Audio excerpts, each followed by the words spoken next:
Estamos aqui então para mais um programa Sua Saúde, um programa de entrevistas do Conselho Regional de Medicina de Santa Catarina, com o intuito de levar informações relevantes sobre saúde para a população catarinense. Hoje temos aqui a presença do médico psiquiatra, Dr. Alexandre Bello, ele que é professor de psiquiatria da Unisul e membro da Câmara Técnica de Psiquiatria do CRM de Santa Catarina. Hoje, vivemos um mundo, né, onde a gente é submetido a muito estresse, multitarefa, a gente acaba eventualmente se esquecendo de cuidar da saúde e englobado nisso está a nossa saúde mental. Então temos hoje um problema que a gente está vivenciando de saúde pública, de aumento do número de pessoas com problemas de saúde mental. E é para falar sobre isso e fazer alertas e nos dar dicas sobre a saúde mental que está aqui, então, o Dr. Bello. Muito bem-vindo, Dr. Bello. Prazer estar aqui contigo hoje, conversando sobre esse tema tão importante, tão relevante.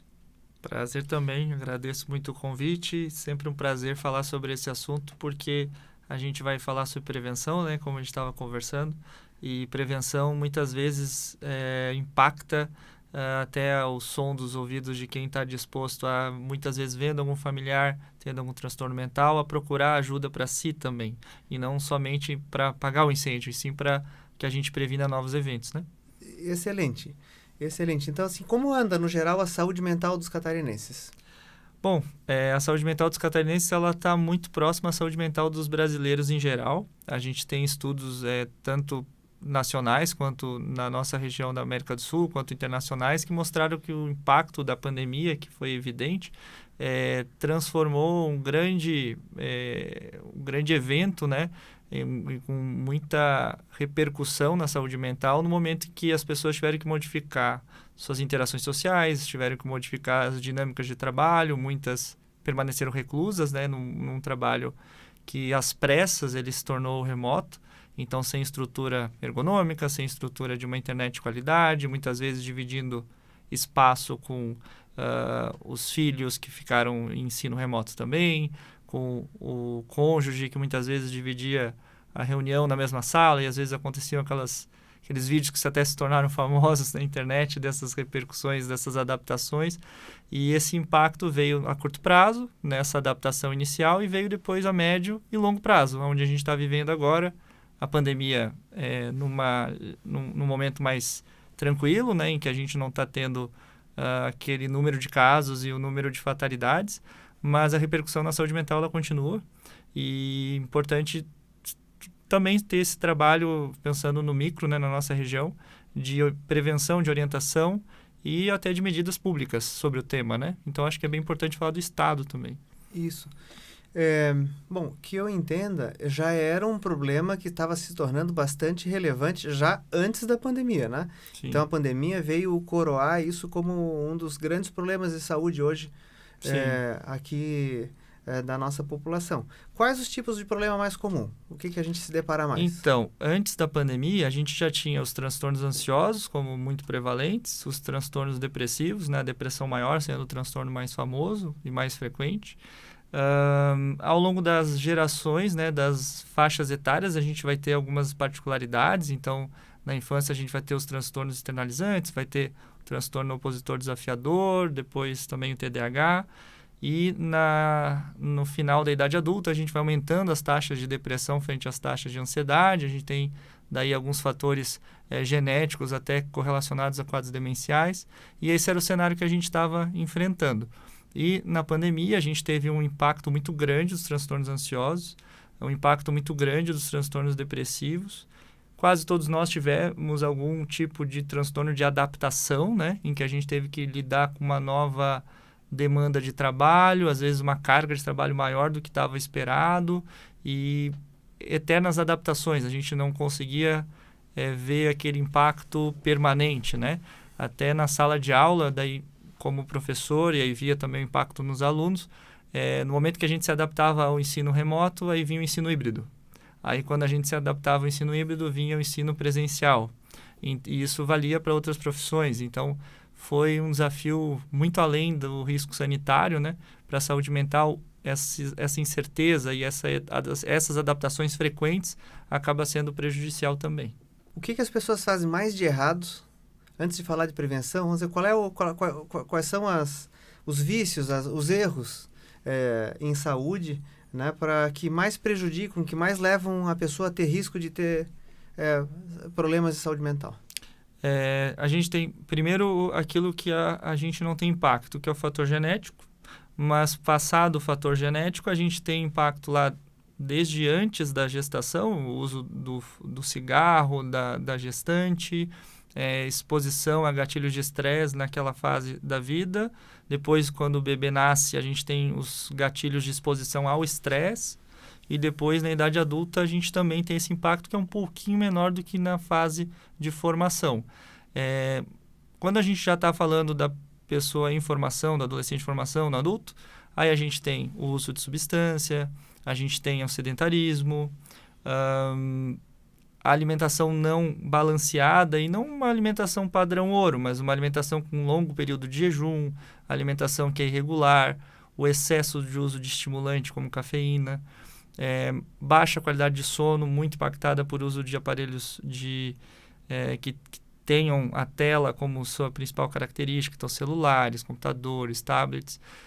Essa soma de maus hábitos acaba também propiciando, já no ambiente de maior predisposição genética, a manifestação de vários transtornos psiquiátricos.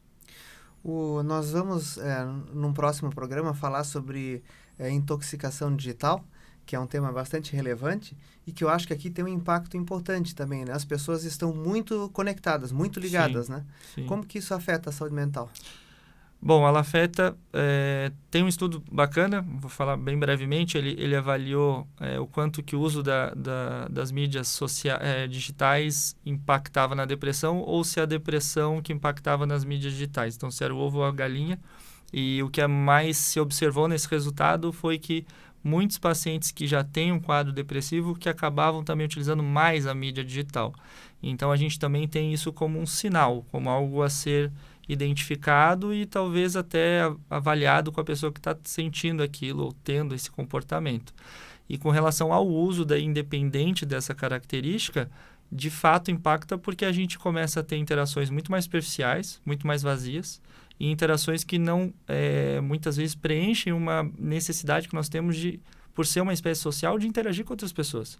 E lá a gente vai ter uma interação mais vazia. E essa interação, às vezes, parece que sacia a nossa necessidade social, mas isso traz um custo, porque a gente acaba não procurando outras interações e ela acaba dando uma recompensa mais rápida, em que a gente não precisa marcar um encontro, escolher a roupa, que horas vai, com quem vai, e todo esse processo que exige um pouco mais e dá um pouco mais de propósito para essa atividade, é bem mais simples você puxar o celular e mandar uma mensagem pelo aplicativo de conversa.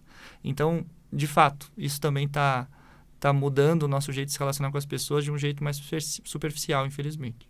E ainda, assim como o resquício da pandemia, né, porque a pandemia teve o aspecto para as crianças de ficar tendo aula remota, né, se tiver que fazer um congresso da minha especialidade que durante 5 horas por dia eu vou ter que estudar no computador assistindo aula, eu não sei se eu resisto. E as crianças tiveram que ser submetidas a isso ao longo de um ano inteiro, né? E os adultos mantiveram, muitos deles, durante um tempo maior, ainda existe o trabalho remoto, né? Isso segue tendo impactos, assim, o trabalho remoto, quer dizer, somou o trabalho remoto com aquele período inicial lá de medo, de pavor, né, de que pudesse acontecer uma coisa mais séria consigo, com algum familiar próximo e tal. Aquilo foi muito apavorante mesmo, Sim. né? Muito gerador de ansiedade, com toda razão, na verdade, Sim. naquele primeiro momento. Mas depois ficou isso, e a mídia também reforçando muito esse aspecto, assim, de tenebroso da pandemia, vamos dizer, e a pessoa em casa com trabalho remoto, tem gente que trabalha remoto até hoje, né? Então, como que essas pessoas, isso segue tendo impacto? Qual é a dica para uma pessoa que está em trabalho remoto para ela não ficar tão suscetível? Isso é um tema bem legal, eu acabo abordando bastante no meu consultório, porque eu vejo a importância de que no momento que a pessoa trabalha exclusivamente em tela, de preferência ela deve ter um momento de desconexão não com tela, né? Então, no momento que ela fez ali uma jornada de 3 horas, 4 horas trabalhando, tentar preferencialmente sair um pouco do ambiente da casa. Então, almoçar fora, ou mesmo que seja dar uma pequena volta, tomar um café, fazer uma pequena função fora de casa antes de voltar para o trabalho na tela. Isso diminui o impacto do tempo de tela e isso permite com que seja possível trabalhar mais dias seguidos, mais horas seguidas na tela do computador. Preferencialmente usar telas maiores, né? Então, evitar a tela do celular, que acaba, mesmo com os smartphones tendo telas maiores, a gente acaba ficando muito restrito e acaba se consumindo mais e se desgastando mais. Algumas pessoas acabam trabalhando com 2 telas, é uma outra alternativa para também impactar um pouquinho menos. No final, a gente tenta criar rotinas fora de casa, para quem trabalha muito de casa. E para quem trabalha fora, a gente, de maneira geral, até intuitivamente, tenta ficar um pouco mais em casa no momento que tem de descanso. Então, isso vai valer para quem trabalha de casa. Se permitir ter esses momentos de desconexão, às vezes até colocar um alarme para colocar um limite de trabalho em sequência. Então, são estratégias bem comportamentais, desculpa, que permitem a gente, daí, durar mais no trabalho. Acordar e logo tomar um banho, colocar uma roupa, mesmo que não seja uma roupa formal, mas colocar uma roupa diferente do pijama, ter um horário para cada refeição, são medidas de rotina, tanto dentro de casa quanto fora, que ajudam a gente a conviver com o trabalho remoto. Boa dica. E outras dicas, então? Como que a gente faz para melhorar a nossa saúde mental? Se a gente acha que está com alguma dificuldade, né? Muitas vezes isso impacta em dificuldade para dormir ou muita ansiedade, a pessoa vai começando a achar que está mais cansado, né? E se a gente acha que não tem nada, mas como que a gente faz para prevenir que apareça? Quais são as dicas boas aí? Então, Eduardo, acho que muitas vezes a gente tem que fazer o simples e essencial num primeiro momento, que é ter uma rotina alimentar de mínima qualidade, comer cerca de 4 refeições ao dia, ter uma boa noite de sono, se atentar bastante ao tempo de tela que antecede a hora do dormir, porque é o momento que a gente acaba podendo, mesmo com sono, postergar o início do sono, e aí isso repercutir na qualidade do sono e na capacidade de estar desperto durante o dia. A atividade física entra tão importante quanto essas 2 primeiras medidas, e o exercício ele tem que ser feito do jeito que é possível ser feito. Não é necessário de imediato para a saúde mental que esse exercício seja aeróbico 5 vezes por semana. A gente precisa começar a criar o hábito de fazer essa atividade, especialmente para quem trabalha mais recluso, né? Ainda mais importante. E, por fim, para quem tem uma crença, quem tem uma religião, frequentar essa religião, participar de eventos vinculados a essa religião. A gente sabe também que é um fator protetivo para a saúde mental. E, por fim, outra questão que a gente falou muito durante a pandemia e já era importante, já era estudado, é a interação social. Então, se a gente juntar esses pontos, a gente já trabalha tanto na prevenção de eventos e de novos transtornos ao longo da vida, mas também trabalha quando está falando de tratamento, porque são essas as medidas que geralmente um quadro cronificado acaba perdendo e que a gente acaba tendo que abordar também junto ao tratamento medicamentoso e outras medidas. Quais são as dicas para familiares e para o próprio paciente, né? Que são sinais que precisa buscar ajuda. E que tipo de ajuda? Né? Uma pessoa precisa psicoterapia, precisa consultar um psiquiatra. Como que isso pode ser... o que tu pode dizer para nós? Quando a gente está falando de bons profissionais de saúde, a gente vai poder até ampliar um pouco essa rede e podendo ser, sim, um bom psicoterapeuta fazendo esse trabalho. Em que, na dúvida da necessidade da intervenção ou complementar, que é o mais comum, mas também poderia substituir o profissional, mas principalmente complementar, a acionar um médico e especialmente o médico psiquiatra quando tiver relação com os transtornos mentais.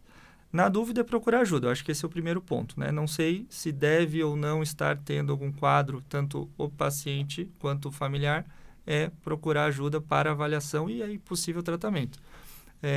Com relação a que sinais a gente tem que estar buscando, a gente busca principalmente uma mudança de um padrão de comportamento. Então, aquela criança que costuma ser ativa, interagindo bastante com o ambiente, interagindo com as pessoas à volta da mesma idade, mais velhos, e de repente se torna recluso, ou de repente fica mais arredio, mais irritado, com dificuldade de dormir, com alterações da estrutura do sono, são sinais de alerta que a gente tem que estar sempre atento.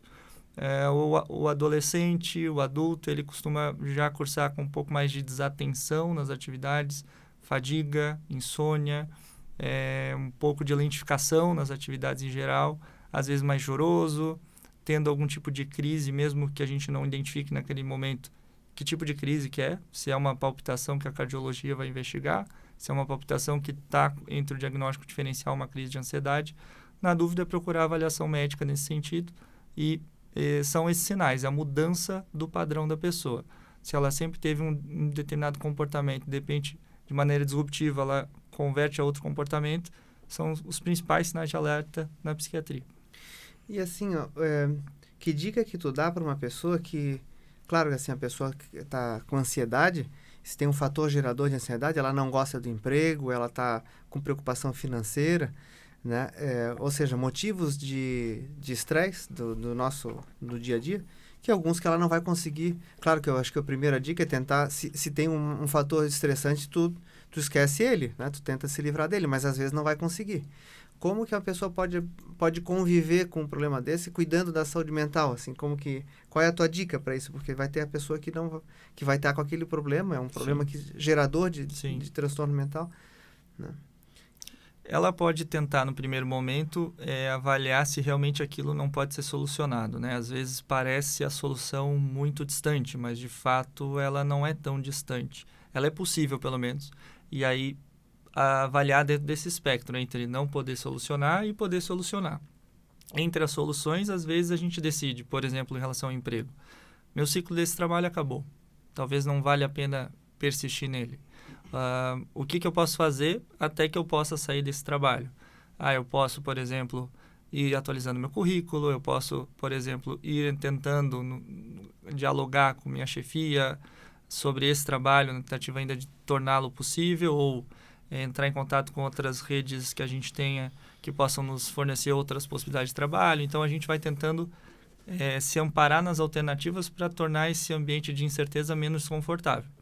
Se isso tudo não é suficiente, aí a gente pode naturalmente procurar avaliação médica para observar se essa adaptação que é natural está deixando de ser um processo de uma ansiedade adaptativa, como a gente chama, e talvez seja um quadro já cronificado de um quadro de ansiedade generalizada. Quando a gente observa, né, que esses sintomas eles estão ou por tempo demais ou dominando várias áreas da nossa vida, a gente começa a pensar nessa possibilidade.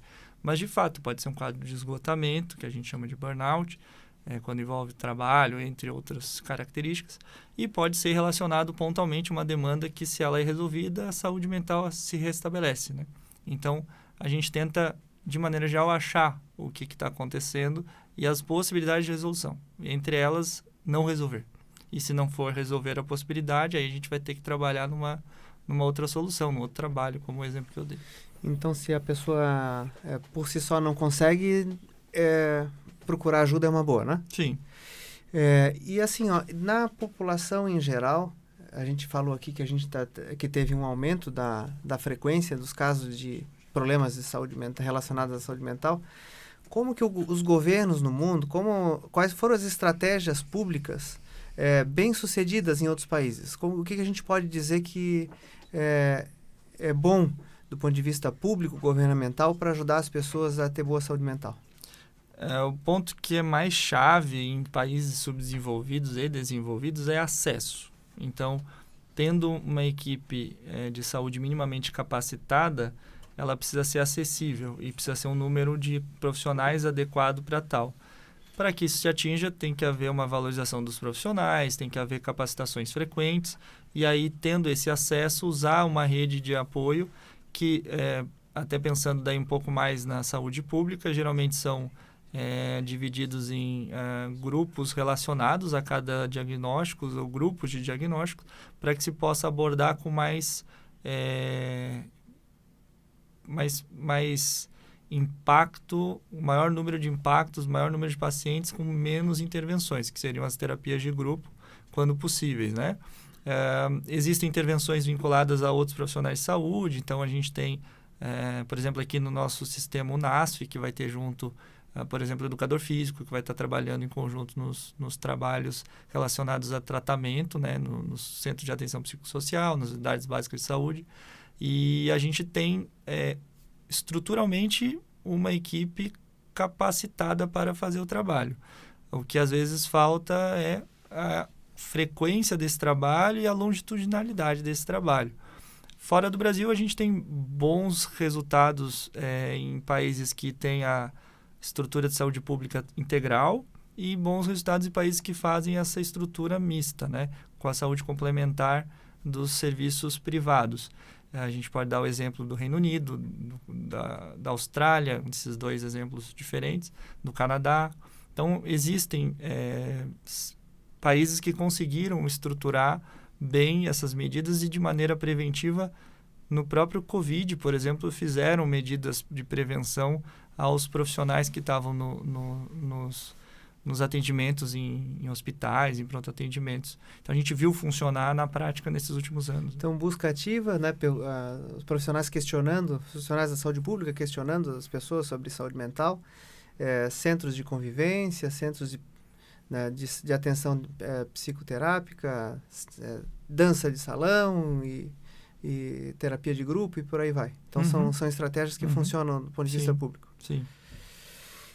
Tá ótimo, Alexandre. Mais alguma mensagem que tu acha relevante do tema para a população catarinense? Acho que o principal é sempre passar a mensagem de que, na dúvida, procurar ajuda, que a prevenção envolve, mesmo que um transtorno mental já estabelecido, a pessoa já tem um diagnóstico, a gente previne que esse quadro fique mais grave ou que evolua para outras comorbidades. Então, a gente trabalha com prevenção mesmo quando a gente já está falando de tratamento. E sempre que a gente tiver essa oportunidade, eu acho que esse tipo de interlocução é fundamental.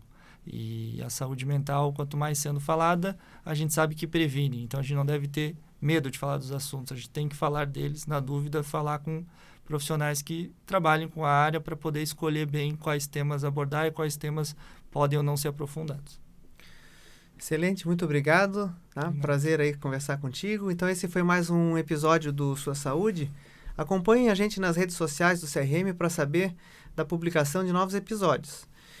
Todas as semanas temos esses bate-papos com médicos catarinenses, sempre abordando temas de interesse para a população e importantes para a promoção de saúde e a melhoria da qualidade de vida das pessoas. Muito obrigado.